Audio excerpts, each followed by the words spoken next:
రామయ్య గారికి 12 మంది శిష్యులు. వాళ్ళు ఒకరోజు కట్టెల కోసం అడవికి వెళ్ళారు. తిరుగు ప్రయాణంలో వాళ్ళు ఒక వాగును దాటవలసి వచ్చింది.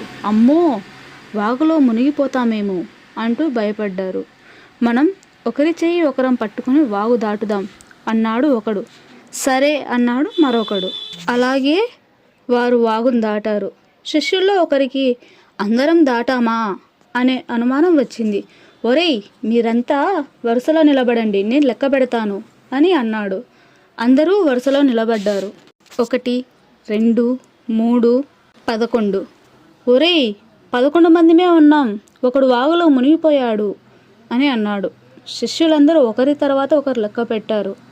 ఎన్నిసార్లు లెక్క పెట్టినా సంఖ్య 11 వచ్చింది.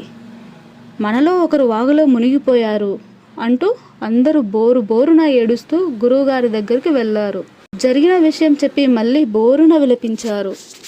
గురువుగారు అందరినీ తేరిపారా చూశారు. శిష్యులను మళ్ళీ లెక్క పెట్టమన్నారు. ఒకడు లెక్క పెట్టాడు. మళ్ళీ 11 వచ్చింది. గురువుగారు శిష్యులు చేసిన తప్పును గుర్తించారు.